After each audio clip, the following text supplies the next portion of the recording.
Olá, se você tem dúvida como avaliar um atuador piezoelétrico, assista esse vídeo até o final e juntos nós vamos ver e esclarecer essa dúvida.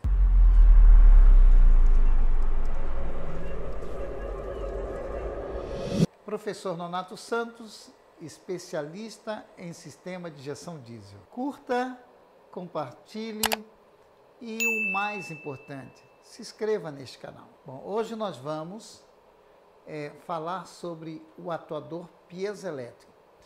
Não importa a aplicação, porque o princípio de funcionamento é o mesmo para todos. É claro que cada um tem seu valor de resistência elétrica, cada um tem sua capacitância, o valor de capacitância. Todos eles precisam ser feito o teste de isolamento. Então, são fatores muito importantes para que o atuador piezoelétrico realize sua função. E qual é a sua função? Quando receber a tensão a qual está determinada para a aplicação, ele vai se expandir alguns milésimos de milímetro, abrir a válvula. E dois fatores importantes nós temos que levar em consideração. Primeiro, o quanto a válvula abre-se. O segundo, o tempo em que ela leva para ser aberta. Isso é a performance do atuador. Através de uma resistência elétrica, do valor de resistência elétrica, através da capacitância, você passa a ter uma noção justamente de como está o injetor. Lembre-se que no vídeo passado, na dica técnica que nós demos, que nós falamos que o teste de emissões é que mostra para nós se a injeção está adiantada ou atrasada. Pois é, diante deste resultado, agora nós vamos ver como é que se faz, como é que se procede, quais são os aparelhos que se usa para fazer esta medição e, consequentemente, esta avaliação. Para realizar esta prática, nós vamos usar um injetor piezo Siemens, ok? Ford Ranger, porque o princípio é igual para todos. Eu poderia estar com 270, chicotinho, o piezoelétrico da Bosch, a aplicação, mas o princípio é o mesmo. Claro que as características construtivas do injetor, eles mudam, mas o atuador piezoelétrico, ele tem um comportamento único, tem seus valores de resistências diferentes, ok? Por isso que nós precisamos ter esses valores de referência. E o valor de referência que eu vou passar para vocês, já que nós vamos utilizar na prática de medição o Siemens, então é claro que nós vamos utilizar os parâmetros de medição do atuador piezo do Siemens. Por exemplo, okay? O Siemens, ele tem valor de resistência, capacitância, ok? E nós vamos fazer o teste de isolamento. Então, resistência. Estamos falando de resistência elétrica, ok? De 180 a 200, ok? Quilo-ohms, ok? De 180 a 200 quilo-ohms. Então, este é o valor de resistência que o nosso aparelho de medição vai registrar se as lâminas de cristal de quartzo, a condutibilidade entre o circuito, entre as lâminas de cristal de quartzo, quando o módulo enviar uma tensão de 140, 200 volts, dependendo, 220 volts, dependendo da aplicação, as lâminas vão permitir que esta tensão e a corrente circule, né? Entre as lâminas, e eu quero saber se essa condutibilidade está ok. Porque se a resistência, se o valor de resistência estiver baixo, o elemento peso não vai se expandir o quanto deveria se expandir, ok? Se a resistência estiver alta, acima de 200 ohms, eu também, ok, vou encontrar um problema de expansão do elemento peso. Em outras palavras, não importa se a resistência está abaixo de 180 ou acima de 200, o resultado disto aqui é a expansão do elemento peso não sendo o quanto ele vai se expandir, não vai ser o correto para aplicação. E nós temos como resultado injeção atrasada. Por que atrasada? Porque é a expansão, a resposta, a velocidade com que o elemento se expande, elemento do cristal de quartzo, do atuador, é que vai determinar a velocidade com que a válvula abre e, consequentemente, o injetor começa a injetar. Se eu tenho resistência baixa ou resistência alta na minha medição, automaticamente eu tenho um atraso de injeção. Lembre-se do vídeo que nós falamos a respeito de emissões, do valor hidráulico de emissões? Ora, se a injeção está atrasada, ok? Emissões, o valor de emissões vai dar baixo, a hidráulica. Então, não importa se a resistência, o valor de resistência que você está medindo do atuador peso seja Denso, Siemens, Bosch, não importa. Se o valor de resistência estiver alterado para mais ou para menos, o impacto é um só, ok? Atraso da injeção. Ora, se a ponteira tem dificuldade para abrir-se, automaticamente nós temos o VL e as demais, todas as medidas também baixam. Então, pré-injeção baixo, ok? Marcha lenta, o volume baixo. Plena carga, isso significa dizer que no motor o funcionamento vai ser muito comprometido naquele cilindro aonde está este injetor localizado, ok? Então, falamos a respeito de resistência elétrica.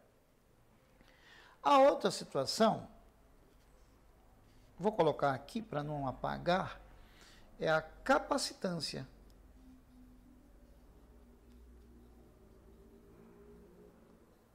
A capacitância de um elemento piezoelétrico é a capacidade que o atuador, as lâminas de cristal de quartzo, tem de determinar um diferencial de potencial elétrico para armazenar esta tensão e se expandir.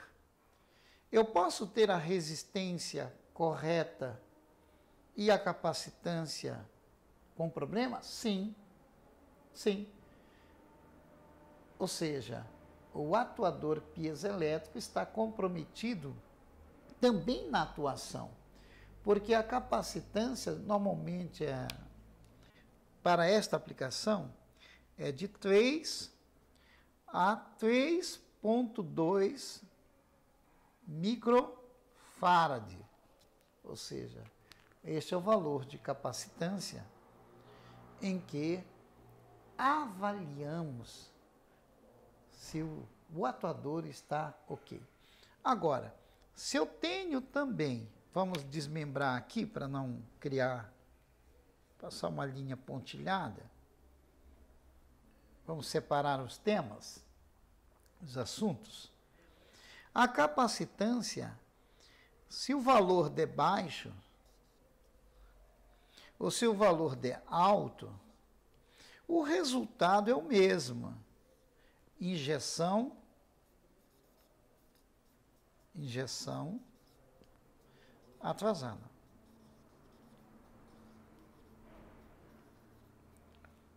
Ok? Lembre-se, não confundam ajuste ajuste da altura do elemento peso em relação à válvula. No caso desta aplicação Siemens, existe um calço embaixo do elemento atuador que você vai ajustar a altura de atuação da válvula, ok? E reflete também no plena carga. Por aqui que você ajusta o plena carga e as demais medidas se enquadram desde que tudo esteja correto. Não esqueçam também que o valor hidráulico que o injetor mostra na bancada de teste depende exclusivamente da ponteira. Se a capacidade volumétrica ou a capacidade de vazão desta ponteira está comprometido, toda a leitura que você vai fazer na bancada de teste vai estar errado e você vai estar achando que o problema está no atuador, mas o problema está na vazão da ponteira. Porque a vazão da ponteira é o elemento, ou seja, é o valor que mensura, que vem mensurar, né, o estado em que se encontra a performance do injetor. Ok? E agora nós vamos para mais um ponto, que é o teste de isolamento. Como as aplicações trabalham com uma tensão alta, eu tenho que ter um isolamento no elemento peso para que a tensão descarregada do banco de capacitores não venha a se dissipar, não venha a saltar para a massa e, consequentemente, comprometer a expansão do elemento peso e, consequentemente, o tempo e volume de injeção. Ok? Então, agora nós vamos para as medições práticas, leituras, medições, para nós avaliarmos. Bom, pessoal, já estamos aqui com os aparelhos posicionados e nós vamos realizar primeiramente o teste de capacitância, ok?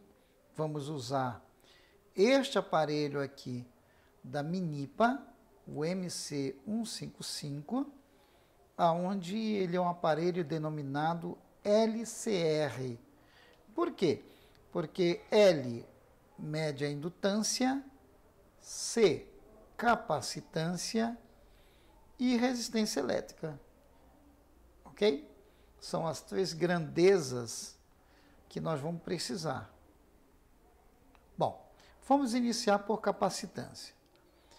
A ponta de prova deve estar localizado justamente aqui, ó, LX capacitância e a chave seletora em 20 microfarad. Por quê? Porque a medida é de 3 a 3 ponto, né? Um valor que é determinado, 3.20, né? 24, 20, varia um pouquinho, mas nós temos aí 3.20, foi o que nós indicamos. Então, como a chave seletora está em 20 microfarad, porque 2 seria muito pequeno, porque a medição é maior, então nós vamos agora posicionar esse botão azul do aparelho comprimido, porque eu vou medir capacitância. Observe que quando eu meço indutância, o botãozinho está descomprimido. Quando eu meço capacitância, o botãozinho está comprimido. Pronto. Agora nós vamos ligar o aparelho. Já está conectado aqui, não tem polaridade, ok? No injetor, no atuador peso. Vamos ligar o aparelho. E aí está o valor da capacitância. Vai ter aí uma variação. Então, de 3 a 3,20. Consideramos aí, ok, corretíssimo o valor. Para que você tenha uma referência, mas Nonato, eu nunca fiz essa medição. Sempre, quando o injetor chega em suas mãos para fazer uma avaliação, seja para um procedimento de diagnóstico ou não, mas você precisa fazer uma avaliação, você faça essa medição de capacitância, porque é um ator piezoelétrico. Agora, nós vamos medir este outro aqui. Também capacitância, vamos colocar aqui, ó, terminal. Vamos apertar a garrinha aqui e colocar. Opa, tem um Osmar contato aqui. Então vamos colocar direitinho. Opa, vou colocar direitinho aqui. Pronto. Observe que este elemento piezo, este atuador, ele já está com a capacitância alta, ok? Se ele está com a capacitância alta, okay, é um ponto importante, ele tem que estar dentro de uma faixa. Se ele está com a capacitância alta, ele vai comprometer o funcionamento também. Então, você tem que ter cuidado com relação a esse valor, tem que estar correto. Esta capacitância alta, muitas vezes, acontece por oxidação ou placas, oxidação de vidro diesel, e cria um elemento de absorção, ok? Para que o elemento piezo acaba tendo uma capacidade de armazenamento maior, mas não vai se expandir. Então, o resultado vai ser realmente atraso de injeção. Então, aqui está a medição de capacitância, ok? Muito bem. Já vimos qual seria a referência, vamos tirar aqui, estou tirando para colocar novamente. Vou desligar o aparelho, perfeito, pronto, tirei, o aparelho está aqui, então vou medir, vamos colocar agora. Agora nós vamos medir resistência elétrica, nós temos aqui o FSA, vamos colocar a pinça, né? O FSA, nós temos a pinça para medir resistência elétrica e temos a pinça negativa também, que é usado também para isolamento. Vamos ligar a chave seletora do aparelho em quiloohms, porque a medida de resistência elétrica varia de 180 a 200 ohms. Então, vamos colocar aqui, ó. Não podemos esquecer, observe que a escala já está em quiloohms.